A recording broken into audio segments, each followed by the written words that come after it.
ఇలా దయచేసి ప్రారంభం చేయండి, చేసుకునండి. ఎదురుగాను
స్వామి బాగున్నారా?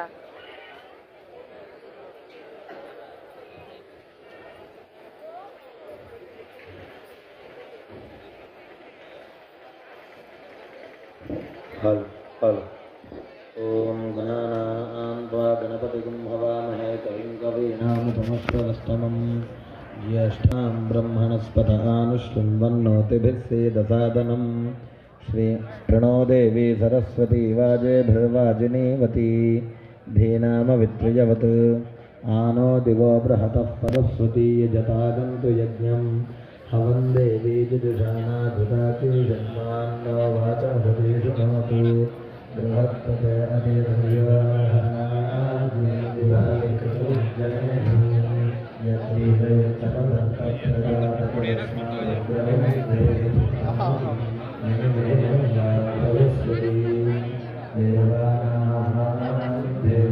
గోవింద గోవింద. అందరు భక్తులు యాగశాల దగ్గర రావాలి, అందరు భక్తులు యాగశాల దగ్గర వచ్చి కూర్చోవాలి. శ్రీ మహాగణాధిపతయే నమః, శ్రీ మహాసరస్వత్యై నమః, శ్రీ గురుభ్యో నమః. హరి అందరూ భక్తులు యాగశాల దగ్గర వచ్చి కూర్చోవాలి.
Thank you.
మీ హిందూ ధర్మం బ్రహ్మదేవుడు రాసుకున్నారు కాబట్టి ఇంకే పెరుగుతుందని అది ఉంది కదా, మరి ఆయుష్ ఎలా పెరుగుతుంది అని అంటే ఆ శాస్త్రి గారు చెప్పారు అన్నాడు.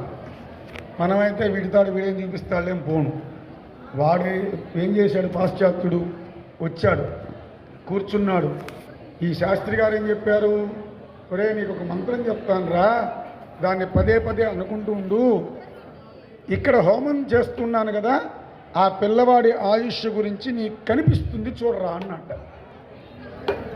సరే ఈయన హోమం చేస్తున్నాడు, ఈ పాశ్చాత్యుడు ఆ మంత్రం చేసుకుంటున్నాడు కళ్ళు మూసుకొని. ఆ పిల్లవాడు ఎదురు కూర్చో ఉన్నాడు, చేయించుకుని హోమం చేయించుకునే పిల్లవాడు.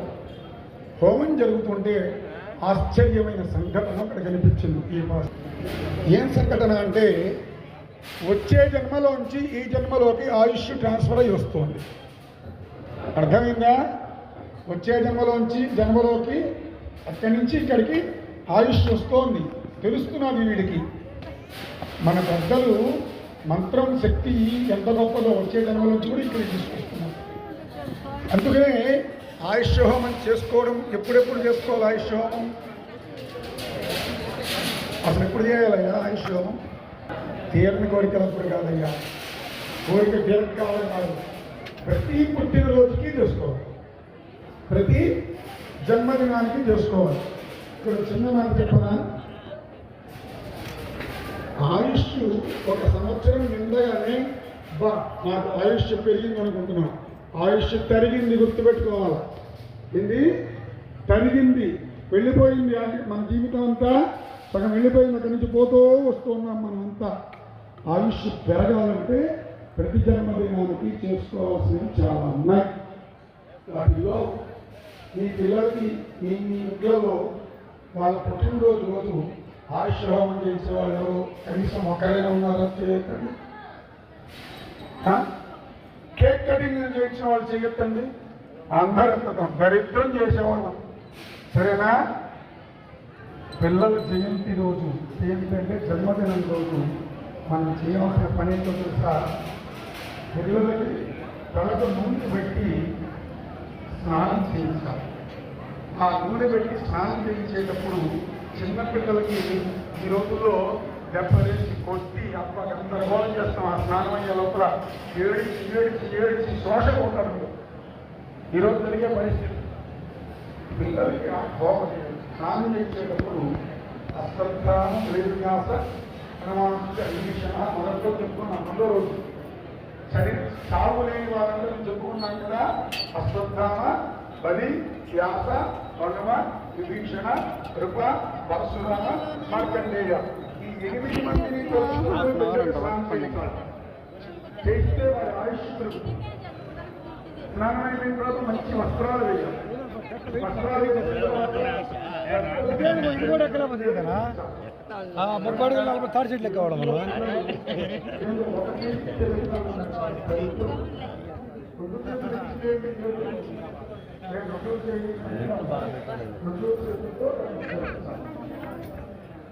చాలా మమ్మల్ని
బిడ్డలకి తాకి నమస్కారం చేసేది ఒక తల్లిదండ్రులు మాత్రమే. మీకు ఎవరికి తాకి నమస్కారం చేయకూడదు. దాని తర్వాత ఆయుష్ హోమం, మృత్యుంజయ హోమం, ఈ 2 హోమాలు ప్రతి బిడ్డ పుట్టినరోజు చేయాలి. ఇంకో మాట చెప్పనా, మా నాన్నగారు 86 సంవత్సరాలు వచ్చారు. మా నాన్నగారు చివరి పుట్టినరోజు కూడా మా ఇంట్లో హోమం చేశారు. అర్థమైందా? మా ఇంట్లో పెద్ద పండుగ అంటే మా అన్న పుట్టినరోజు. మీ ఇంట్లో పండుగ అంటే ఘనంగా ఎప్పుడైనా చేసామా? మాదో తెలియదు చేసే మాట తెలుసుకోవాలా? మీరు తెలుసుకోమని అదే చెప్పలేదు. కార్యక్రమం కాదు లోపుకుంటారు. మీరు సామాన్యులా? కాబట్టి మనం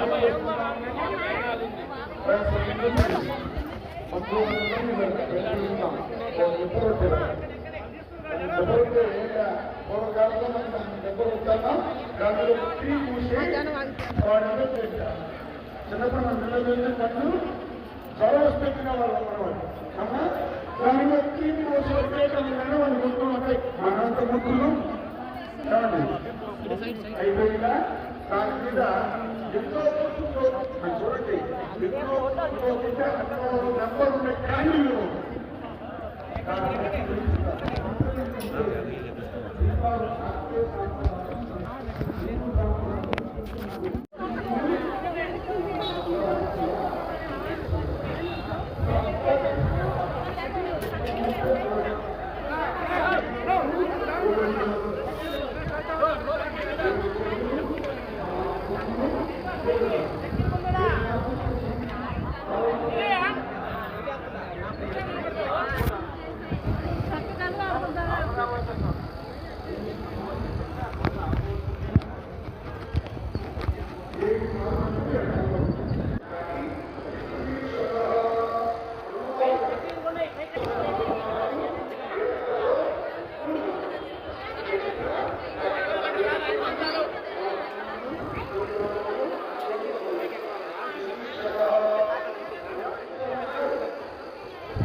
మీరు అట్లా ఎందుకు అనుకుంటారు? గమ్ముగా పదండి.